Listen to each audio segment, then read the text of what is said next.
শিলচর সংবাদের পর্দায় এই মুহূর্তে সবথেকে বড় খবর, রামনগরে সোনার বিস্কুট উদ্ধার ধৃত মণিপুরের যুবক।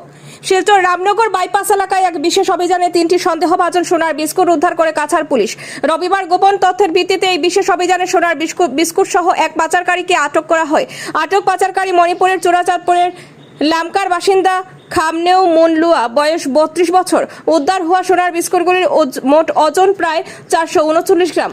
উদ্ধারকৃত সোনার বিস্কুটগুলি ঘটনাস্থলে স্বাধীন সাক্ষীদের উপস্থিতিতে আইনানুগভাবে বাজেয়াপ্ত করা হয়েছে।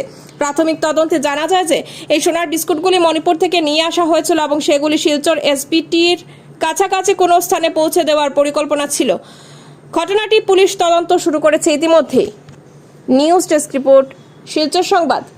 অবৈধ সামগ্ৰী সৰবৰাহৰ বিৰুদ্ধে আমাৰ যি অভিযান আছে অব্যাহত আছে আৰু যোৱাকালি আমি এটা বিশেষ সূত্ৰৰ প্ৰমুখেদি আমি এটা অভিযান আৰম্ভ কৰিছিলোঁ আৰু এই অভিযানটো আমাৰ শিলচৰ বাইপাছৰ ৰামনগৰ অঞ্চলত এই অভিযানটো চলিছিলে আৰু অভিযান কালত আমি এজন ব্যক্তিক আমি যেতিয়া কৰায়ত্ব কৰোঁ আৰু সেই ব্যক্তিজনৰ পৰা আমি 3টাকৈ সন্দেহজনক ভাৱে 3টাতকৈ সোণৰ বিস্কুট আমি জব্দ কৰিবলৈ সক্ষম হ'লোঁ আৰু জব্দকৃত 3টা সোণৰ বিস্কুটৰ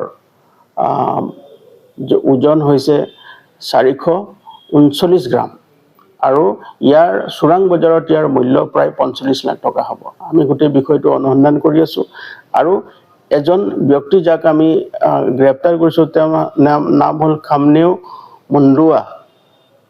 তেওঁৰ ঘৰ হ'ল লামকা, পোষ্ট অফিচ আৰু জিলা চোৰাচাঁদপুৰ, মণিপুৰ। আৰু গোটেই সামগ্ৰীখিনি আমি ইণ্ডিপেণ্ডেণ্ট উইটনেছৰ উপস্থিতিত আমি সামগ্ৰীখিনি জব্দ কৰোঁ আৰু বৰ্তমান আমাৰ এই অভিযান আমি চলাই গৈছোঁ। আৰু ইয়াৰ লগত সম্পৰ্কিত থকা যি ব্যক্তি আছে তেওঁলোকক যাতে আমি শীঘ্ৰে কৰায়ত্ব কৰি কঠোৰতম আইনগত ব্যৱস্থা তেওঁলোকৰ বিৰুদ্ধে ল'ব পাৰোঁ, তাৰ কাৰণে আমি তৎপৰ হৈ আছোঁ।